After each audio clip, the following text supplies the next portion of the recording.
Tai ką, sveiki, esame antrame Baltijos drifto čempionate kartu su Lietuvos Pro lygos pirmu etapu. Ir kaip ir kiekvienam video bus drifto automobilių šiek tiek apžvalga, paskui seks kvalifikacija, prieš tai dar turėsim kvalifikacinio važiavimo treniruotės ir panašiai. O rytoj laukia porinių važiavimų treniruotės ir porinių važiavimo varžybos ir taip toliau. Ir kas be ko apdovanojimų, pagrindė, kam atiteks podiumas šiais metais nuo 1 iki 3 vietos. Nu ką, pradedam kažkokią ir apžvalgą Baltijos drifto čempionate šitam ir kaip tik ir Lietuvos vyksta pirmas etapas Pro lygos. M2 kėbulas, F-tram antras su DGZ motoru, jeigu gerai žinau.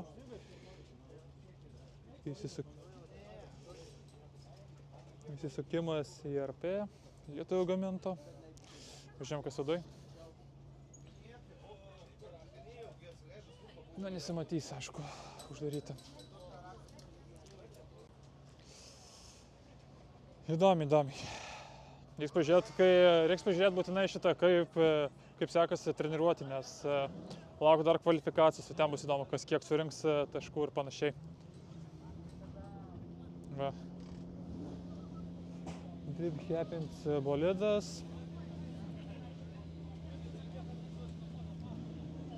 Toks va. Blin, gražu, šiaip ratlankiai šitie teminiai va.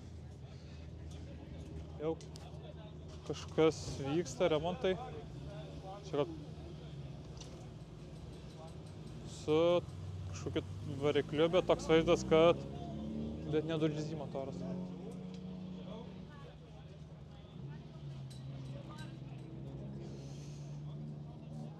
Nu ką, einam toliau žiūrėti. Va, dar toks va Nissanas įdomesnis va.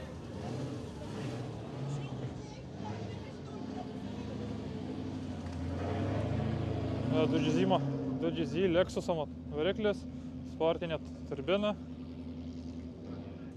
Bet labai jau žemas palyginus. Aišku, bodis toks. Uždėtas toks įdomesnis. Padangėlės, aišku, čia po treniruotės gal dabar. Aišku, kai būna treniruotės, tai būna A ir B grupės, tai A grupė treniruojasi, B laukia savo eilės ir panašiai. Tai va, toliau žiūrim. Nu, ja, Pro lygos bolidas, pilni lankai, gali visas apšinimas.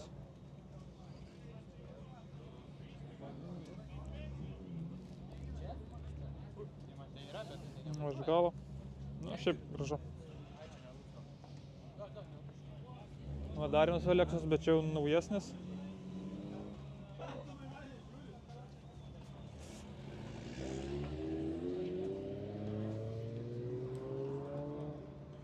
Na, gražu. Čia, jeigu neklysiu, tai čia bus Gedimino Levicko bolidas. Gražu. Tai ką, einam toliau apžvelgsim, kokių turim, pavyzdžiui, lietuvių bolidų ir panašiai. Tai ką, einam pažiūrėsim, kas toliau. Čia vyksta gero. Nu va, kažkas jau išvažiavo jau į pirmasias treniruotės. Va čia va vienas podonkrato pakištas va. Įdomesnis toks. Žiūrėkit, geras. Žali lankai nudažyti. Pro lyga va. Lygos automobilis. Vairas. Masters skydelis. Samsono greičių dėžė, rankinis nepasakysiu koks. Čia einam toliau. Va. Čia va kažkoks įdomesnis pirmukas. Čia Čia juodis, tai čia bus Oskaro naujas validas. Įdomu, kas po kapotu yra. Ratukai gražus.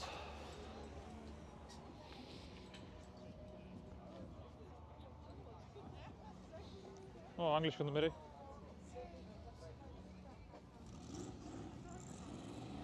Kažkaip programuoja kažką darom, suprasi. Gražu. Toliau. Čia va kažkoks įdomesnis BMW. Čia pagal visko, tai čia ar nebus E28 vadinamas ryklys. Latvių va, toks įdomesnis. O, ratukai va gražus. Ne, šitas aišku, čia dėl grožio. Išklijuotas panašiai. Ką? Einam žiūrėt, ką toliau čia matysim. Tai va, tai ką. Einam, žvelgsim biškį bolidus, o paskui stebėsim treniruotės ir kvalifikacijos važiavimas ir tiek. Tai kvalifikacijoje tai būna 2 bandymai. Pirmas ir antras, kai kurie driveriai renkasi tokį saugesnį variantą, kitaip tariant, pirmas suvažiuoja kuo saugu, kad patektų į top 3-2, o paskui antras tai arba agresyviau suvažiuoja iki 80 balų, arba iki, sakykime, net iki 90, bet tada pildo gerai tiek kampą, lydo liniją ir agresyvų važiavimą. Tai agresyvų važiavimą, kaip kažkada minėjau, tai yra stilius, kuo agresyviau suvažiuoti ir kuo greičiau ir panašiai. Tai va.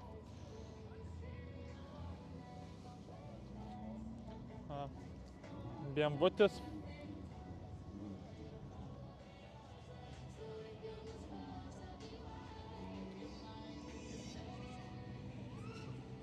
Ja. Gražu.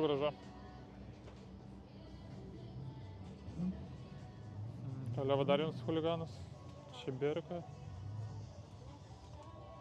Gražu. Bet mane įdomesnis vienas dalykas, tai va variklis pagrinde. Čia, jeigu neklystu, tai čia bus S54, bet realiai vos ne ta pati realiai liaudiškai plyta vien dėl to, kad šitas va visas variklio uždengimas. DLR kaip vadinasi. Labai panašus. Ir taip žiūrint, įdomi tokia sportinė va turbina, bet čia nebus turbas kažkokia įdomesnė. Toliau siurbimo kolektorius. Plius dar šiltas motoras, turbūt seniai grįžo. Tai va, vidų galiu užfiksuoti. Kačerginį pirmos balį sumatęs šitą. Gražu. Pala, kokį įdomų važiuoklį. IRP. Na,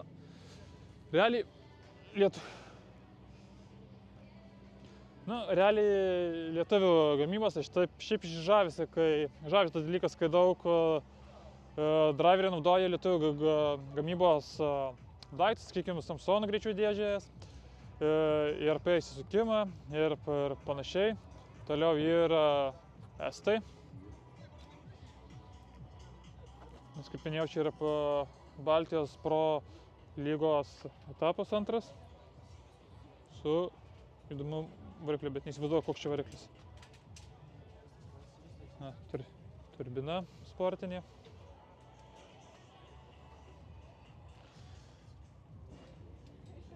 Neįsivaizduoju, kokia čia bus amortika, bet važiuoklė Vaisvabo. Toliau Danius va, E92, bet čia žiūrėkit, čia HTG body kitas, aišku, jau va randelių yra po truputį ir panašiai.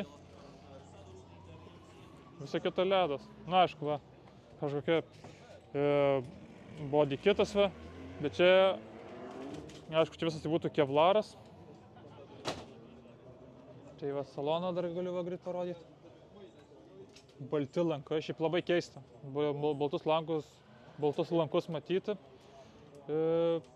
Pro lygoj, bet salonas tai toks, kad nedažytas, toks standartinis.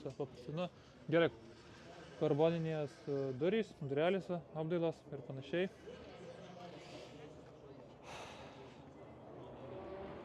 Tai ką, einam toliau žiūrėti, ką ir matysim. Tai va. Na va, jau kaip ir girdėt, jau vyksta ir treniruotis ir panašiai. Tai ką, va dar galiu dar vieną užfiksuoti. Su šitą matęs Matsuri, važiavęs drift aksu. Galiau aušinimas.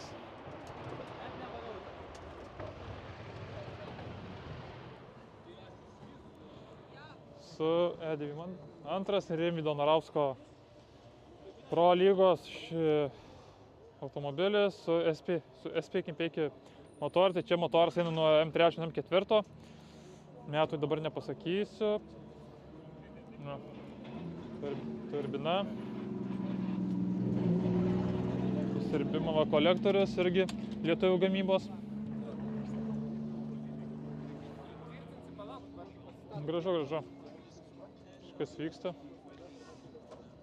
Jeigu tu 9 surinksi, aš tau, blėt, nežinau. O, jau treniruočių pasiekmės, va, jau paskalytas ratlankis. Ir dar klausimas, kodėl padangos nepametys. Matau, kad pabėgė, jau biškį nusimontavo.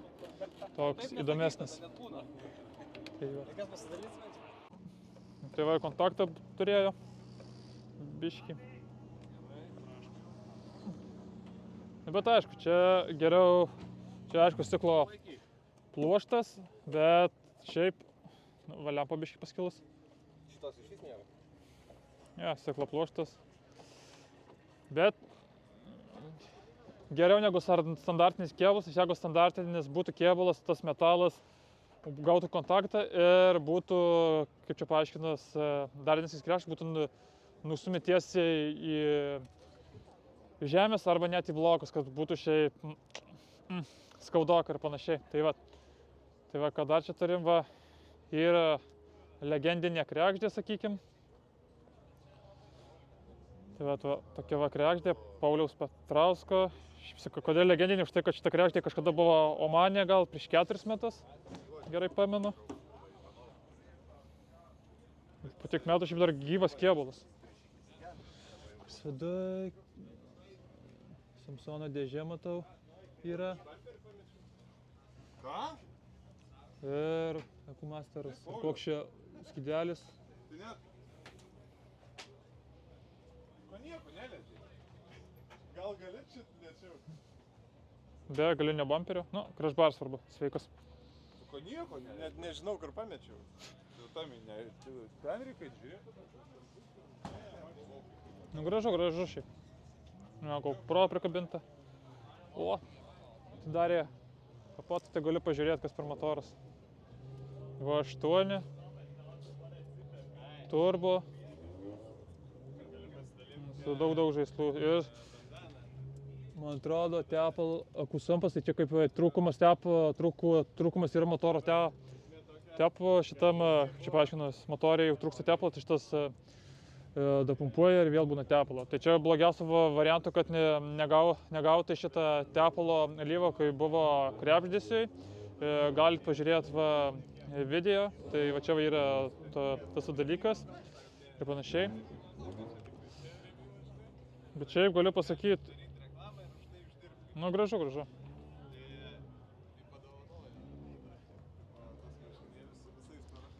Tai vat. Nu va, dar tokia va Toyota su išdrakonintu bodykitu, arba ne. Na, sakykim, dar nedrakonintas. Bodis. Toks, žiūrint F kažkaip, taip, kaip čia paaiškinus, realiai dabar ką aš matau, tai šiaip labai mažas automobilis. Pilni lankai. Pažiūrėkit, karbonas, nu gražu, Ekumasters skydelis, gražu. Tai ką, einam toliau žiūrėti, ką čia gerą pamatysim. Nu, tokia įdomesnė kregždė matau, E36. Gražus. Vasiliauskas, bet kažkaip kaip pavardė įdomu užkliūta. Gražu.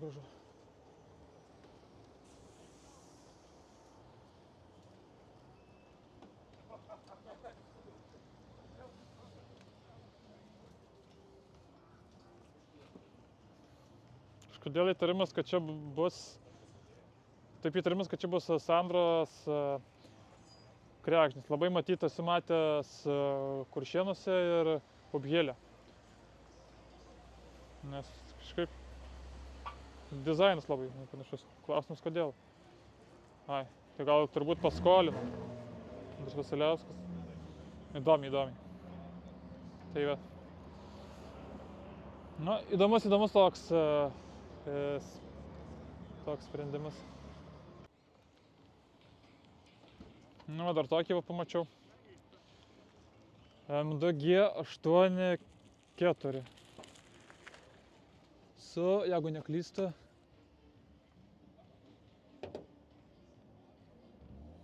su S55 motoru. Bet čia aš kaip žiūrisi.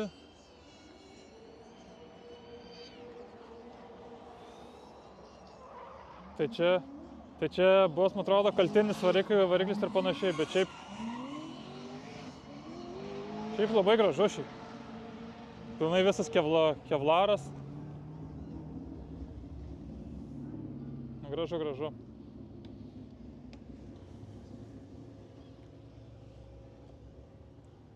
Karboninis tunelis, IRP rankinis, Samsung greičių dėžė. Gale visas aušinimas padarytas, bet labai šiaip galiu pasakyti, labai tvarkingai padaryta. Tai gal galiu užfiksuoti.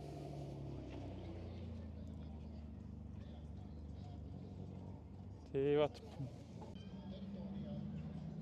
Galas IRP važiuoklė, bet M4 važiuoklė, nes jeigu čia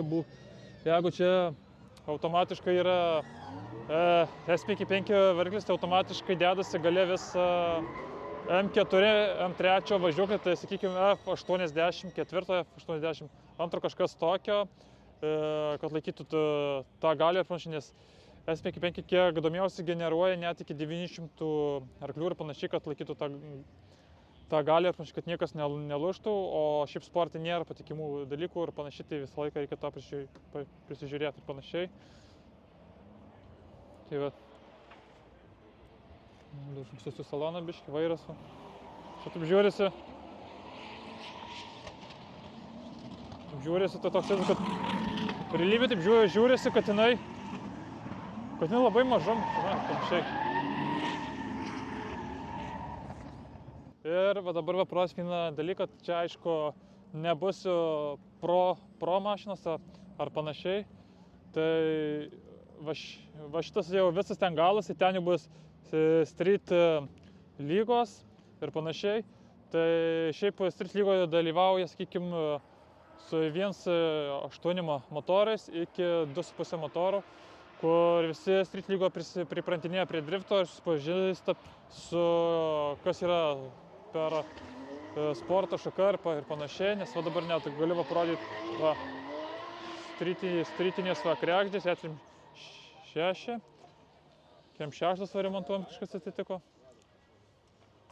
Va, dar viena tokia Kregždė, išdrakoninta biškį, sakykim. Nu va ir prasideda dabar vėl Kem 6 kūpai ir panašiai. Čia toks jau įdomesnis variantas, randelių sumato. Gražu. Na, nieko patinkas, street lygos automobilis, panašiai, tiksliau automobiliai. Tai ką, einam toliau ir žiūrim, kokius dar čia street mašinų, nes šiaip pro mašinų kiek pamačiau, tiek jums parodžiau, nes dabar dar vyksta treniruotės ir panašiai, vėliau pamatysite treniruotės kažkiek važiavimų. ir toliau seks kvalifikacija. Tai tiek iš manęs, o dabar va laukia net strytas kvalifikacijos arba dar treniruočių. Kažkiek įsirikiavę. E9 ir panašiai. Tai vat. Einam, parodysiu, kokia šiaip street lygos trasa ir panašiai.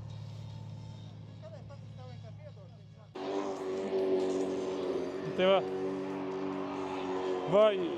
jau laukia eilės, tai va to vaikštelė jau yra šildymas, apšildai padangas, padarai, sakykime, vidutinį burnout, nei per lengvą, nei per stiprų, prasuki ratus, uždūminį kažkiek. Ten toliau būna startas ir turi išpiešti pasiekti galiniais ratais clipping zonas ir va tęsiasi. Tai va tavo clipping zona, apvažiuoja ten va kilpą padaro. Clipping zona va dar viena trečia yra, kiek matau, ketvirta ir tiek, bet aišku, čia reikia matyti, kaip važiuos ir panašiai. Jeigu spėsiu laiku užfiksuoti, tai tikrai pamatysiu šitus važiavimus ir panašiai. Tai ką, ir tiek, o dabar keliaunam į pro lygos treniruotės ir kvalifikacinius važiavimus. Nu va, viskas, aš jau trasoj, tai dabar bus tiek treniruotės, tiek kvalifikaciniai važiavimai, tai trumpai va apie trasą. Šiaip trasai ilga, tai čia realiai Drip Masterių trasa, kur vyksta, tai ten toliau už tribūnos dar yra trasa, nežinau, matys, bet va net ekranas. Tai ten va toliau va yra clipping zona, toliau šitoje pusėje yra ir tas va didelis va lankas. Tai driveriai turi taip suvažiuoti taip, kad galiniai ratai būtų už tų clipping zonų ir negali nei staigiai stabdytis ir negali šitą įsitiesinti. Jeigu įsitiesinti kvalifikacijos metu arba porinio važiavimo metu, automatiškai teisėjai rašo 0, nes šią trasą turi išpildyti taip, kaip teisėjai reikalauja ir panašiai. Tai iš teisėjo pagrindiniai verdiktai tokie būna kampas, agresyvus važiavimas, greitis ir gera turi būti lydo linija, tai kitaip tariant, turi plačiai paimti clipping zonas, kaip ir minėjau. Yra va dabar va matosi, toje pusėje va matosi viena, toliau seka, va čia va šonė yra viena. Ir va dabar turit matyti, kaip važiuoja, tai pagrindė va dabar turi išpiešti liniją, bet neišpiešė, tai dar čia treniruotės, tai dar nieko čia nebus. Kvalifikacijos metu, jeigu šitą įsitiesina, automatiškai nusinulina ir visų kitaip tam kvalifikacijos, jeigu neperina, nepatenka į top 3-2 kovas ir panašiai. Kas laimi kvalifikaciją, kas daugiau surinka kvalifikacijos taškus, automatiškai keliauna į top 16 ir praleidžia top 3-2 kovą ir tiek iš manęs. Tai ką, o dabar stebėkit tiek treniruotės, tiek kvalifikacijos važiavimo. Ir tiek, tai ką, žiūrim, kaip čia gaunasi ir panašiai.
Tai ką, pasisveikinsiu su Pauliumi Petrausku. Šiaip norėjau tokio dalyko paklausti, kaip jums šita trasa ir kaip jums sekėsi tiek treniruotis, tiek kvalifikacija? Treniruotės iš tikrųjų buvo gan sudėtingos, gan didelė eilė buvo lead važiuoti pozicijai, tai tų važiavimų kažkaip stengiausi, kad tik tai gaučiau važiavimų, važiavau čeisus, bet tų leadų nepasidariau, neprisipratinau ir panašiai, bet vis buvo neramu, kurioje vietoje pasistatyti, kaip čia važiuoti, buvo tokių niuansų, bet šiaip viskas gerai. Pati trasa, jinai yra tikrai labai įdomi. Jinai neleidžia klaidų, reikia tikrai drąsos ir šiaip man jinai patinka, bet tuo pačiu ir yra labai baisi. Nu šiaip ir antro kvalifikacijos važiavimo šiaip pavyzdingo Kvalos Ranus važiavo, tai jeigu taip neklysiu, turėtų atlipti į 82 taškus. 82. Kažkas tokio, nes vietų mačius, kaip klipinko zonas paimate, agresyvų važiavimas, stilių ir patį kampą, jau šiaip pasibėjau iš tribūnos. O šiaip, kaip manot, ar su tokiais taškais laimėsit kvalifikaciją, kad galėtumėt patekti net į top 16 ar liktų top 3-2? Tai kvalifikacijos laimėtai aš nesitikėjau ir likau 6, bet tai yra vis tiek geras rezultatas, tai yra geriau negu pernai. O iš esmės, ką pabrėžė dabar teisėjai, šnekant dalyvių susirinkimo metu, tai kad dalyvių skirtumas, skilo skirtumas, kas pirmą vietą laimėjo ir kas paskutinę paėmė vietą, yra labai didelis. Tai taškų vieni surinko 90, kiti ten vos 40 surinko. Tai rytoj bus, ta prasme, tikrai labai sudėtinga, kadangi važiuoti prieš vairuotoją, kuris tikrai gerai išmano trasą, tu gali juo pasitikėti ir gali tikrai jį sekti kur kas drąsiau ir važiuoti kur kas geriau. Kada tu nepasitikė priešais važiuojančių driverių, tai gali visko nutikti, gali ir pats nesąmonę prisidaryti. Tai plus rytoj bus lietus, tai rytoj tikrai, kaip paminėjo teisėjai, rytoj top 302 reikia stengtis nelaimėti, o išgyventi. Nu, taip, nes visų pirma, oro sąlygos keičia trasos pačią dangą, plus dasideda padangų užsilikus guma, plus dar lietus, tai tas vadinamas tas slidimas atsiranda ir panašiai. Tai šiaip, ar šiais metais tikitės Pro lygo eiti iki pat podiumo? Visada yra tikslai aukščiausi, visada bandau, stengiuosi, kad tik tai pavyktų viskas geriau. Ruošiu ir techniką tam, kad jinai važiuotų geriau, laikytų geriau, negestų ir panašiai. Tai pro sezoną važiuosim, kiek stipriai. Čia būna labai žaidimas. Kartais atrodo viskas gerai, kartais lėki kaip pamišęs, bet išleidi ratą ir baigėsi nekaip. Tai čia angliškai pasakysiu, you never know. Kas be ko, tai ką, ačiū už tokį mano pokalbį, intervas ir kiekvienam driveriui gal palinkėčiau daeiti net iki tų pačių podiumų, gal daeiti net iki tų pačių drifmasterių, kur nedalyvauja gerbiamas Benediktas Čirva, dabar net Ispanijoje vyksta etapas ir panašiai. Tai ką, ačiū labai jums. Ačiū. Nu ką, kaip ir viskas, pasibaigė treniruotės, kaip ir matėt, pasibaigė kvalifikaciniai važiavimai. Šiaip visai patiko, suvažiavo tikrai tiek lietuviai, tiek latviai, estai, nes visų pirma čia ir buvo tiek Lietuvos pirmas drifto čempionato etapas ir kartu buvo antras Baltijos drifto čempionatuose. Ir kas dar čia, ir aišku, šiaip patiko su Pauliu Petrausku pabendrauti, šiaip tikrai planų šiaip turi šiam sezonui ir panašiai. O ką, o rytoj laukia porinių važiavimų treniruotės ir laukia porinių važiavimų varžybos, tai grubiai bus tikrai labai stipru, nes pagal oro sąlygas, tai matomai rytoj bus labai šiaip slidu, nes ir dabar va, jau eini, tai biškis slidoka, tai neįsivaizduoju, kas trasoj darysis ir panašiai. Tai ką, ačiū ir susimatom ryte. Iki.